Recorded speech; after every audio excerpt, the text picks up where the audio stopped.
नमस्कार बच्चों, स्वागत है सभी का फिजिक्स की इस क्लास के अंदर। और कक्षा 12 भौतिक विज्ञान NCERT नया सिलेबस, नए वीडियोस आपके सामने प्रस्तुत कर रहे हैं अपने। और इसके लिए आपका जो आज की क्लास में जो वीडियो नंबर 11 मैं आपके सामने रखूँगा। तो लास्ट वीडियो के अंदर हम लोगों ने आवेशन की प्रक्रिया के बारे में पढ़ा था और आवेशन की प्रक्रिया क्या होती है वो डिटेल से पढ़ी। और जो चीज़ें बताई थी उम्मीद करता हूँ कि आपको समझ में आ जाएगी आसानी से। थोड़ी बहुत कोई डाउट रहती है तो बेटा उसको क्लियर कर लेना, वीडियो दोबारा देख लेना। और आपसे रिक्वेस्ट करूँगा बुक से भी थोड़ी थोड़ी रीडिंग लगाना, ठीक है। वैसे कोशिश मेरी यही है कि कोई चीज़ रहे ना, कोई चीज़ छूटे ना। फिर भी अगर कोई चीज़ रह जाती है तो आप बुक ज़रूर पढ़ना बेटा, किताब से पढ़ना। पर्सन किताब के बीच में से भी बहुत आते हैं, ठीक है। चलिए, आज आवेशन की प्रक्रिया के बारे में पढ़ रहे हैं तो आज दूसरी प्रक्रिया हम पढ़ेंगे जिसे कहा जाता है संपर्क द्वारा आवेशन, ठीक है। बस बहुत ही सिंपल सा है, ये छोटा सा प्रोसेस है और आसानी से समझ में आ जाएगा कि संपर्क द्वारा आवेशन क्या कहलाता है, ठीक है। पता है आपको, संपर्क मतलब टच करवाना। जब कोई एक वस्तु के पास चार्ज होता है तो उसके टच में अगर कोई दूसरी वस्तु आ जाती है तो उसमें भी चार्ज उत्पन्न हो जाता है। कई बार ऐसी क्रिया होती है, जैसे छूने से ऐसी क्रिया हो जाती है। कई बार हम आमतौर पर ये चीज़ देखते हैं कि जब हम किसी वस्तु को छूते हैं तो एक चटकने की आवाज़ आती है, अचानक हम कहते हैं यार ये क्या हुआ। तो ऐसा करंट अपने को फील होता है। कई बार ऐसी मतलब आवेशन की प्रक्रिया, चार्जिंग प्रक्रिया अपने को महसूस होती है। ये कहलाती है संपर्क द्वारा आवेशन, ठीक है। तो संपर्क द्वारा आवेशन क्या होगा, परिभाषा बनाने की जरूरत नहीं है, आप समझ चुके होंगे कि टच करवाना है। जब एक वस्तु के समीप, उसके पास, उसके संपर्क में दूसरी वस्तु लाने से उनमें आवेश उत्पन्न होना, ठीक है। एक वस्तु के संपर्क में, एक वस्तु के संपर्क में, लिखवा देता हूं, संपर्क में दूसरी वस्तु, संपर्क मतलब समझ गए, यानी टच करवाना है। दूसरी वस्तु लाने से समान प्रकृति का आवेश उत्पन्न, समान प्रकृति का आवेश उत्पन्न होना क्या कहलाता है, संपर्क द्वारा आवेशन कहलाता है। एक जैसा चार्ज उत्पन्न हो जाएगा। जैसे ये बोर्ड है, मैंने बोर्ड को यहाँ से इस वस्तु को टच करवा दिया, मैंने इस वस्तु को यहाँ से टच करवा दिया तो जो बोर्ड के पास चार्ज था वो इसके पास आ जाएगा, यानी एक जैसा चार्ज है वो ट्रांसफर हो जाता है। ये कहलाता है संपर्क द्वारा आवेशन।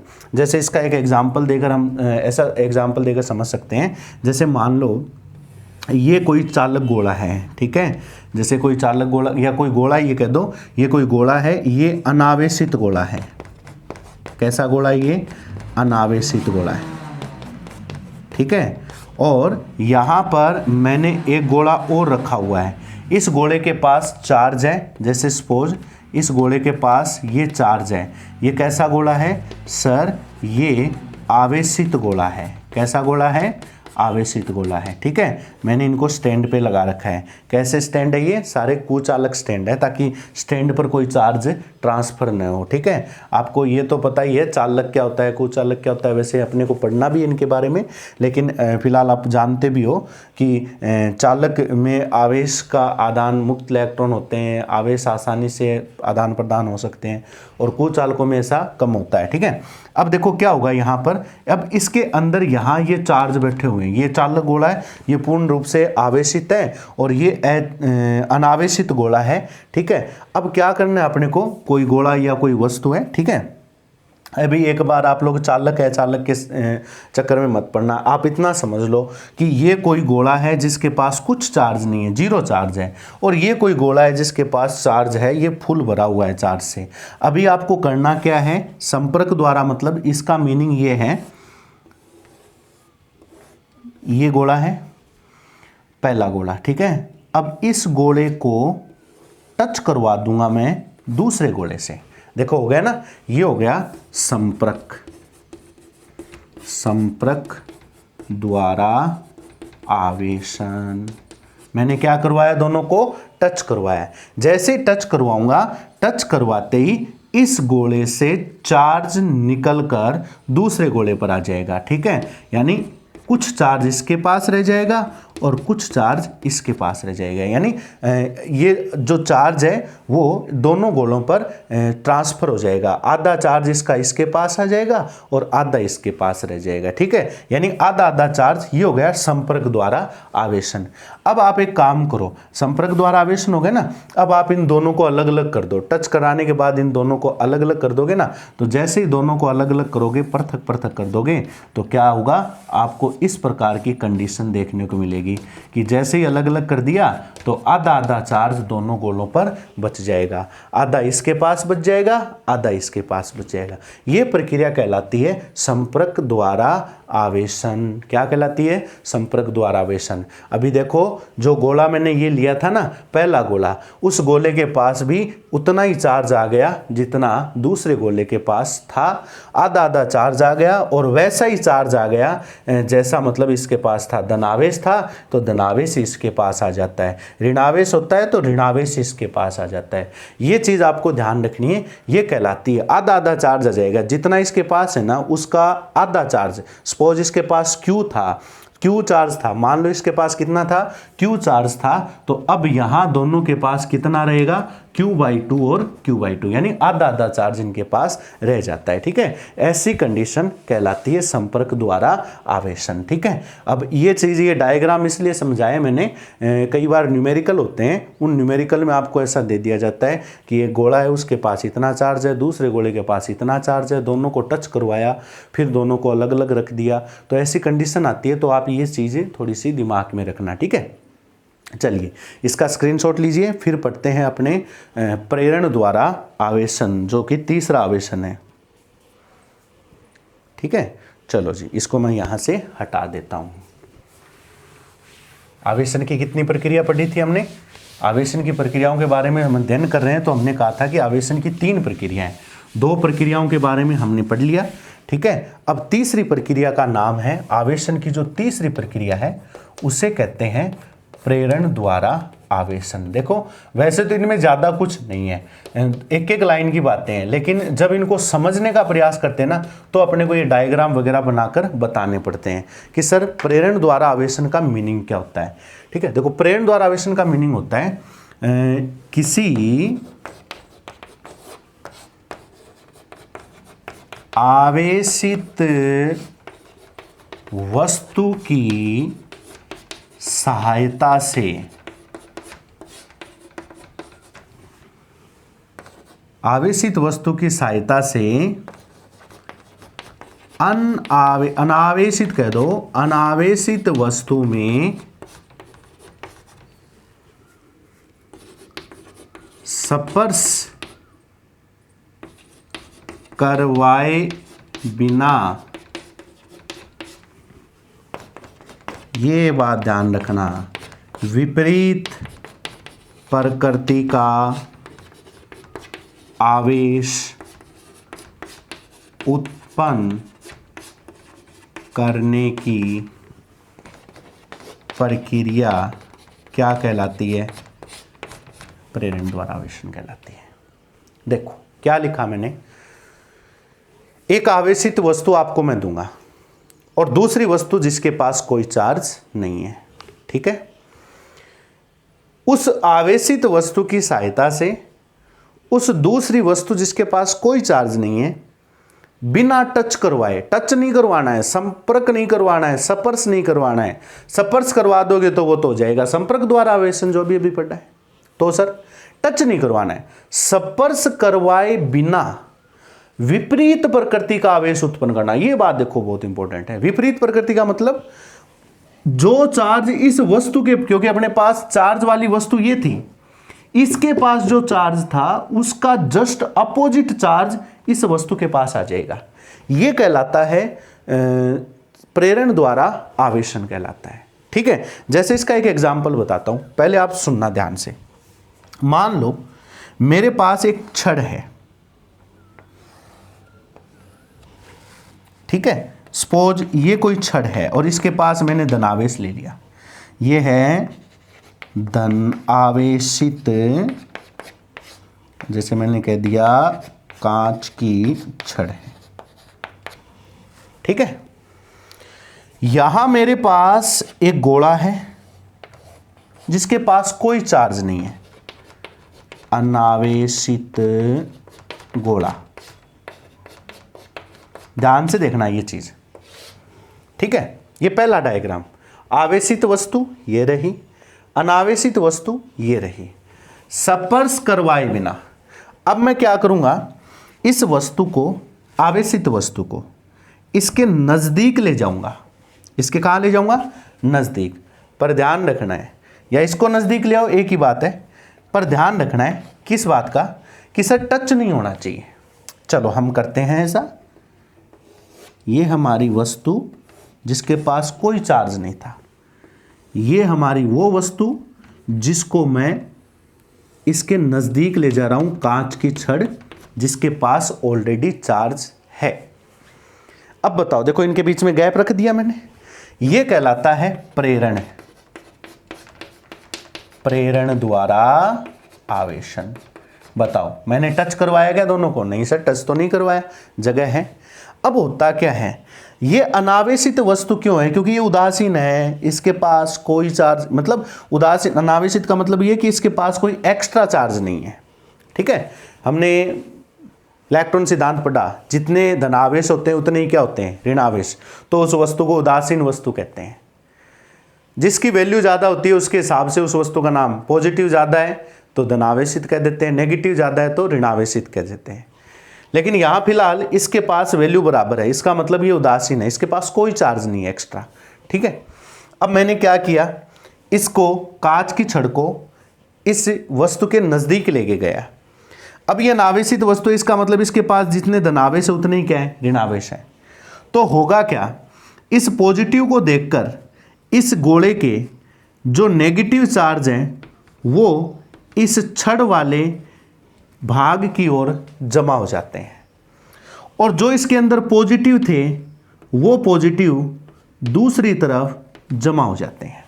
अब देखो इसके अंदर जितने प्लस है उतने ही क्या है, माइनस। प्लस माइनस बराबर है, इसलिए ये उदासीन था, ठीक है। लेकिन इस छड़ ने क्या किया, उसको थोड़ा सा प्रेरित किया। जैसे ये छड़, पॉजिटिव छड़ थी, इसके नज़दीक गई तो इस पॉजिटिव छड़ ने इसके अंदर जितने नेगेटिव थे उनको आकर्षित कर लिया। आकर्षित कर लिया क्योंकि प्लस माइनस को आकर्षित करता है। अब ये आकर्षण हो रहा है लेकिन बीच में टच नहीं हो रहे, इसलिए इस आकर्षण की वजह से ये माइनस इस किनारे पर जमा हो जाएंगे। और प्लस प्लस के बीच में क्या होता है, प्रतिकर्षण। प्लस को धक्का देगा, प्रतिकर्षण करेगा, तो धक्का देने से ऐसा तो नहीं कि दूर फेंक देगा, तो ये धक्का लगेगा, और धक्का लगने से इसके बाहर तो जाएगा नहीं, इसलिए ये दूसरी तरफ, दूसरे कोने में ये यहाँ पर धनावेश बैठ जाएगा। ये कहलाता है प्रेरण द्वारा आवेशन, ठीक है। अब एक काम करते हैं अपने, सर इसमें तो ये चार्ज है वो बिखर गया। भाई इस छड़ ने तो चार्ज को बिखरा दिया, नेगेटिव एक तरफ कर दिया, पॉजिटिव एक तरफ कर दिया इस छड़ की वजह से। तो हमें तो वस्तु को चार्ज करना है, इस गोले को चार्ज करना है एकदम फिक्स। तो एक काम करो, ये गोला, ये छड़,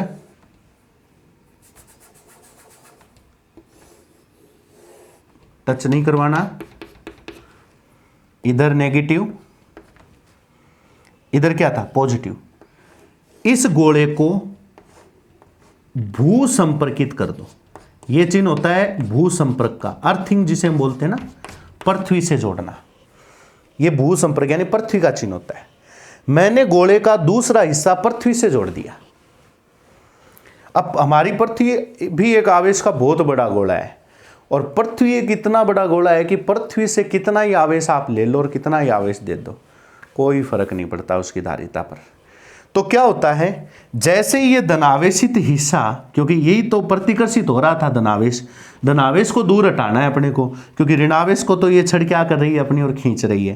तो प्रॉब्लम धनावेश वाली है, धनावेश आसानी से दूर हट जाएगा, और आसानी से दूर हट जाएगा तो इसको कहाँ भेजें, इसलिए हमने अर्थिंग जोड़ दिया। क्योंकि एक्स्ट्रा करंट हम अर्थिंग वायर जोड़ते हैं ना, एक्स्ट्रा करंट हम पृथ्वी को दे देते हैं। तो क्या किया मैंने, इस धनावेशित भाग को पृथ्वी से जोड़ दिया, तो पृथ्वी ने क्या किए, इन धनावेश को अपनी ओर खींच लिया।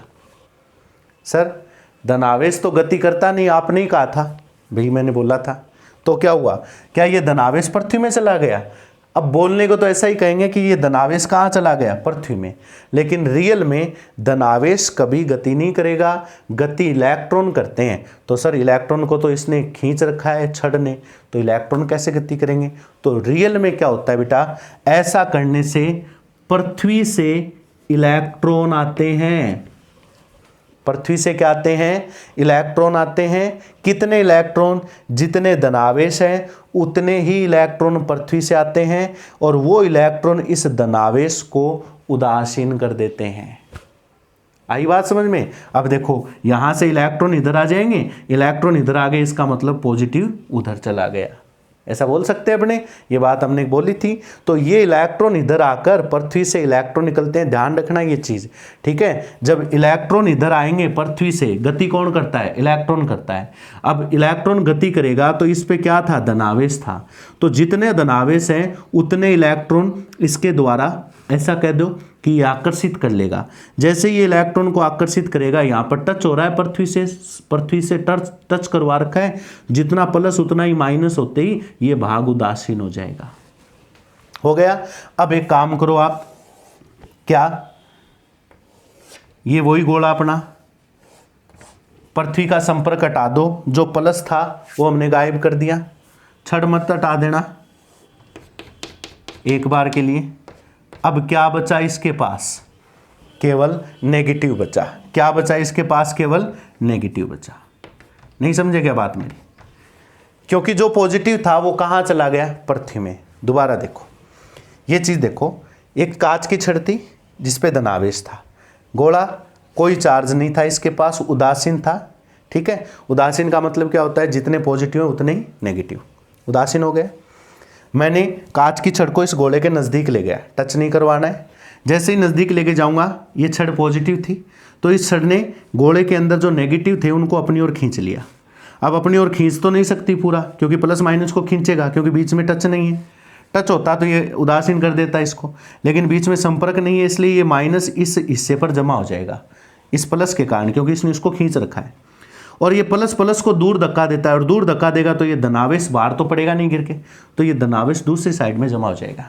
समझ में आई बात मेरी। अब सर यहाँ गड़बड़ कौन कर रहा है, ये धनावेश, क्योंकि धनावेश को प्रतिकर्षण कर रहा है, ऋणावेश इसके आकर्षित हो रहा है। तो धनावेश को हटाने के लिए मैंने क्या किया, इस हिस्से को पृथ्वी के साथ टच करवा दिया, पृथ्वी के साथ संपर्क करवा दिया। अब पृथ्वी के साथ संपर्क करवाए तो क्या होगा, या तो ऐसा कह दो कि ये सर धनावेश जो था वो पृथ्वी में चला गया, पृथ्वी ने धनावेश खींच लिया। अब सर ये बात तो थोड़ी हजम नहीं होती कि धनावेश गति थोड़ी करता है, गति नहीं करता, लेकिन बोल चाल में हम ये शब्द यूज में लेंगे, ठीक है, कि प्रोटॉन गति कराए या धनावेश गति कराए। वास्तव में गति कौन करता है, इलेक्ट्रॉन करता है। तो सर इलेक्ट्रॉन गति करता है, तो इलेक्ट्रॉन कहाँ से आया, फिर इधर तो पॉजिटिव है, तो इलेक्ट्रॉन पृथ्वी से आया। या ऐसा कह दो कि इस प्लस ने जैसे ही इसको पृथ्वी से जोड़ा, जैसे मान लो यहाँ प्लस था, एक बार इसको मैं रफली बना रहा हूँ, जैसे ही इसने पृथ्वी से जोड़ा, पृथ्वी से जोड़ते ही इस प्लस ने, अब देखो ये प्लस क्या करेगा, माइनस को खींचेगा।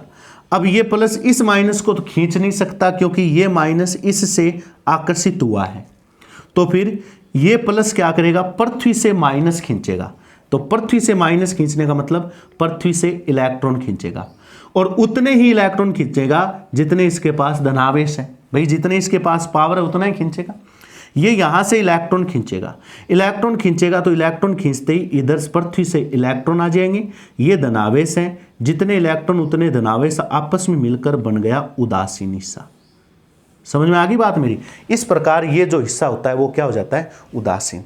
और हम बोलचाल में ये कह देते हैं कि जैसे ही इस हिस्से को पृथ्वी से जोड़ा तो ये धनावेश पृथ्वी में चला गया। रियल में हुआ क्या, वो प्रोसेस मैंने यहाँ बना दी। अब देखो मैंने क्या किया, जब हमारा काम हो गया, यानी ये धनावेश जो था वो हमने हटा दिया, अब छड़ के पास सिर्फ क्या बचा है, छड़ की वजह से इसके पास सिर्फ माइनस बचा है।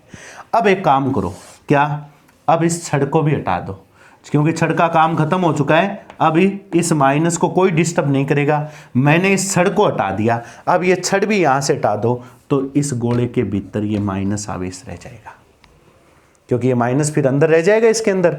तो इस प्रकार ये गोला जिसके पास कोई चार्ज नहीं था, अब कैसा चार्ज आ गया, उस पर ऋणावेश आ गया।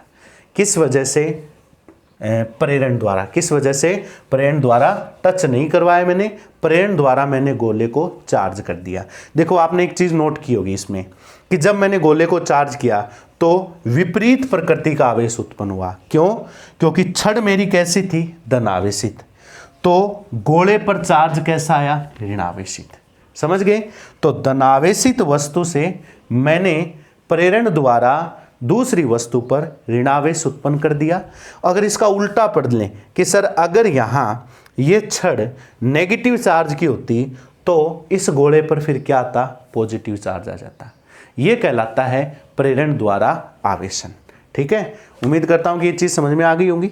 ठीक है, थोड़ी सी थ्योरी है, वैसे डायग्राम से ये चीज़ समझ सकते हो और डायग्राम को देखकर इनकी थ्योरी बना सकते हो। वैसे ज़रूरत नहीं है, लेकिन बनाओ तो बहुत अच्छी बात है, ये चीज़ समझ में आ जाएगी। पहले इसका स्क्रीनशॉट लीजिए, ठीक है, उसके बाद मैं आगे बढ़ता हूँ और एक दो चीज़ के बारे में और बता देता हूँ। कुछ मेन चीज़ें हैं, बेसिक मतलब जानकारी की बातें हैं, वो भी मैं बता देता हूँ। चलो यही बता देता हूँ, ध्यान देना इस चीज़ के ऊपर। नोट लगाना, ठीक है, इसके बाद में नोट लगा लेना, क्योंकि आवेशन की प्रक्रिया तीनों कंप्लीट हो चुकी है। नोट लगा लेना और नोट लगाकर ये चीज़ समझना। देखो किसी भी वस्तु से आवेश का जब लेन देन होगा तो किसका होगा? इलेक्ट्रॉन का। ध्यान देना, प्रोटॉन का लेन देन हम नहीं पढ़ते क्योंकि वो नाभिक का हिस्सा है। आवेश का लेन देन होगा तो क्या होगा? किसका होगा? इलेक्ट्रॉन का। मान लो सपोज मैंने ये कह दिया कि ये वस्तु थी, एक वस्तु है और इस वस्तु को मैंने इलेक्ट्रॉन दिए।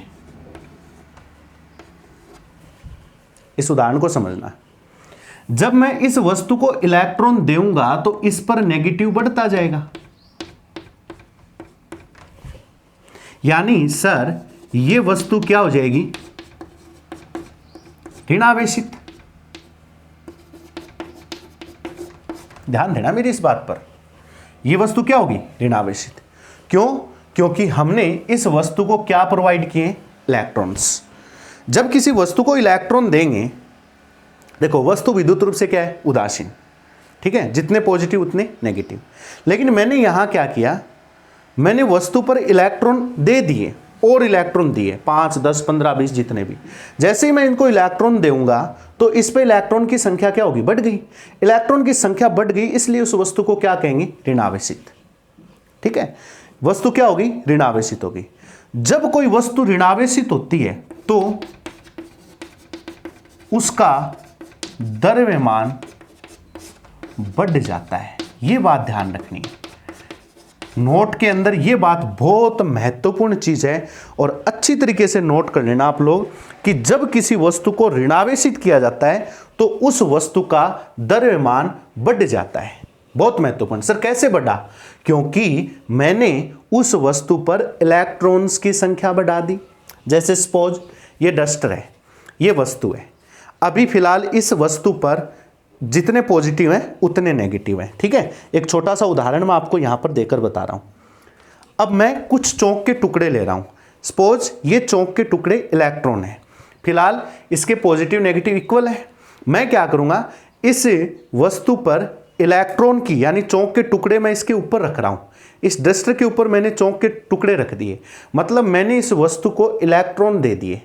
जब मैं इस पर इलेक्ट्रॉन दे दिए, देखो ये 3 इलेक्ट्रॉन मैंने इसके ऊपर रख दिए, 1, 2 और 3। तो एक बात बताओ, इस वस्तु का वजन बढ़ेगा कि नहीं बढ़ेगा? तो आप कहोगे सर बढ़ेगा। क्यों? क्योंकि इस पर इलेक्ट्रॉन की संख्या बढ़ चुकी है। आगे बात समझ में? ये बात मैं यहां पर बताना चाह रहा हूं। दूसरी बात इसका जस्ट अपोजिट है। मान लो ये हमारी वस्तु है, ठीक है, इस वस्तु से मेरे को इलेक्ट्रॉन बाहर निकालने, मैंने इस वस्तु से इलेक्ट्रॉन क्या कर लिए? बाहर निकाल लिए। जब किसी वस्तु से इलेक्ट्रॉन बाहर निकाल लिए जाते हैं तो वो वस्तु कैसी बचती है? फिर सर वो वस्तु फिर धनावेशित वस्तु होती है। कैसी होगी? धनावेशित होगी। ये बात मैं पहले वाले वीडियो में डिटेल से समझा चुका हूँ और शायद आपको समझ में भी आ गई होगी कि किसी वस्तु से पॉजिटिव नेगेटिव बराबर होते हैं। जब नेगेटिव को बाहर निकाल लेंगे तो जो नेगेटिव वाला पलड़ा होता है वो कम हो जाएगा, क्योंकि इससे माइनस निकाल लिए तो किसकी वेटेज ज़्यादा रह जाएगी? सिर्फ पॉजिटिव की, इसलिए उस वस्तु को धनावेशित वस्तु कहेंगे। इस दौरान तो वस्तु का, बताओ, अब बताने की जरूरत नहीं है भाई, वस्तु का द्रव्यमान घटेगा। ये बहुत महत्वपूर्ण चीज़ है, क्योंकि मैंने वस्तु से वजन हल्का कर दिया, मैंने वस्तु से इलेक्ट्रॉन निकाल लिए। वस्तु से इलेक्ट्रॉन निकाल लिए तो वस्तु धनावेशित हो गई, और इलेक्ट्रॉन निकालने से इलेक्ट्रॉन का वजन कम हो गया, इसलिए वस्तु का ओवरऑल जो द्रव्यमान है वो घट जाता है। ठीक है। फिर एक चीज मैं और बताना चाहूंगा, ध्यान रखना कि सर किसी वस्तु पर चार्ज है या नहीं है, इसका पता कैसे चलेगा? जैसे ये डस्टर है, इस वस्तु पर, ये चीज नोट कर लेना, बस नोट के अंदर ये चीज ध्यान रखना, सर इस वस्तु पर चार्ज है या नहीं, इसका पता कैसे चलेगा? ठीक है। पता लगाने के लिए हम एक उपकरण पढ़ेंगे जिसका नाम होगा विद्युतदर्शी। लेकिन सर उस विद्युतदर्शी में भी हमें क्या पता चलेगा कि इस वस्तु पर चार्ज है, और है तो फिर कैसा है? चार्ज का पता कैसे चलता है? ठीक है। तो बेटा एक चीज ध्यान रखना, जब भी यही स्टेटमेंट, यही शब्द मैं आगे चुंबक वाला चैप्टर पढ़ेंगे। हाँ, एक बात और बता देता हूं, पहले चैप्टर का जस्ट हिस्सा, जस्ट वही टुकड़ा, वही चीजें, वही टॉपिक, वही सारे मैटर, वही सारी बातें, बस थोड़े से नाम चेंज करने, चुंबक वाले चैप्टर में चलेंगे। किसी वस्तु पर परीक्षण करना है, इस वस्तु की टेस्ट करना है, अपने को इस वस्तु को जांचना है कि इस वस्तु के पास कैसा चार्ज है, इसको जांचना है, इसका टेस्ट करना है। तो जांचने का पता कैसे चलेगा, इसका टेस्ट कैसे होगा? तो सर क्या आकर्षण से पता चल जाता है क्या, या प्रतिकर्षण से पता चलेगा?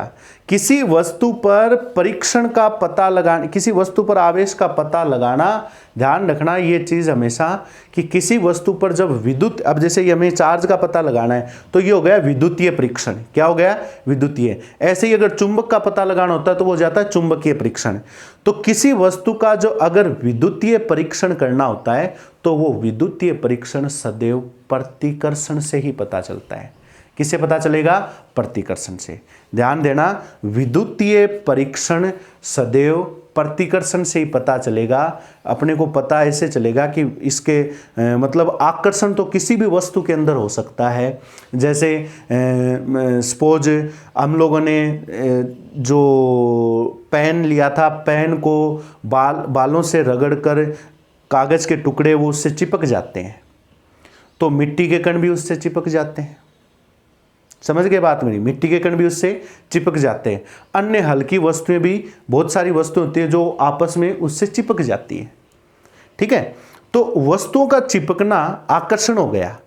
तो आकर्षण से पता नहीं चलेगा, परीक्षण नहीं होगा कि वस्तु के पास कैसा चार्ज है, किस प्रकार का चार्ज है। परीक्षण का पता हमेशा चलता है प्रतिकर्षण से। किससे पता चलता है? प्रतिकर्षण से पता चलता है कि वस्तु के पास चार्ज है तो फिर कैसा है और किस प्रकार का है। तो ये चीज भी नोट करना। बाकी हम विद्युतदर्शी पढ़ेंगे, उस विद्युतदर्शी के अंदर भी इस चीज के बारे में डिटेल पढ़ेंगे। ठीक है। तो नेक्स्ट इस नोट के अंदर दूसरा पॉइंट क्या लिखोगे? दूसरा पॉइंट मैं बोल रहा हूं, आप नोट कर लेना कि विद्युतीकरण या विद्युत का सही परीक्षण प्रतिकर्षण होता है, न कि आकर्षण। ठीक है। और रीजन बताना चाहो तो वस्तु का परीक्षण हमेशा प्रतिकर्षण से होगा, आकर्षण से होना जरूरी नहीं है। आकर्षण से नहीं होता, क्योंकि कोई उदासीन वस्तु भी आकर्षित हो जाती है। कई बार उदासीन वस्तु भी किसी वस्तु से आकर्षित हो जाती है, लेकिन सही चार्ज का पता कैसे चलता है? प्रतिकर्षण से ही पता चलता है। ठीक है। तो ये चीज़, चलो हम नेक्स्ट वीडियो में इसके बारे में चर्चा करेंगे, इसी चीज़ को। ठीक है। और बाकी ये चीज़ आपके समझ में आ गई होगी मेरे हिसाब से। तो ये 2 पॉइंट्स हैं, ये आप लोग नोट करके रखना अच्छी तरीके से। और इस नेक्स्ट पॉइंट को मैं, क्योंकि वो थोड़ा सा बड़ा होगा, विद्युतदर्शी पढ़ेंगे, उसके बारे में डिटेल है, फिर चैप्टर को आगे बढ़ाएंगे और इस बात पर थोड़ी सी चर्चा कल दोबारा भी करेंगे अपने, ठीक है, क्योंकि वहाँ पर हमें जो विद्युतदर्शी पढ़ने वाले हैं उसके अंदर भी ये सारी चीज़ें अपने को काम में लेनी है कि विद्युत का परीक्षण करना है, वहाँ पर वस्तु पर चार्ज है या नहीं। तो परीक्षण करने के लिए मैं एक शब्द यूज में ले रहा हूँ, क्या, प्रतिकर्षणी परीक्षण है, क्योंकि उसके अंदर दो सोने की पत्तियाँ होती है दो, और वो दोनों पत्तियों में जब प्रतिकर्षण होता है तभी पता चलता है कि इनके अंदर विद्युतीय परीक्षण है। ये जो बात मैंने आज लास्ट में बोली हो सकता है थोड़ी कम समझ में आए, लेकिन कल की क्लास के अंदर ये सारी आपके क्लियर हो जाएगी, क्योंकि जो विद्युतदर्शी हम पढ़ेंगे उससे ये सारी बातें समझ में हो जाएगी कि सर आकर्षण तो अपने को कई जगह देखने को मिल सकता है, लेकिन प्रतिकर्षण से ही पता चलता है रियल में वास्तव में वस्तु पर आवेश है या नहीं है और कैसा है। ठीक है, तो नेक्स्ट क्लास में फिर मिलते हैं, तब तक के लिए धन्यवाद।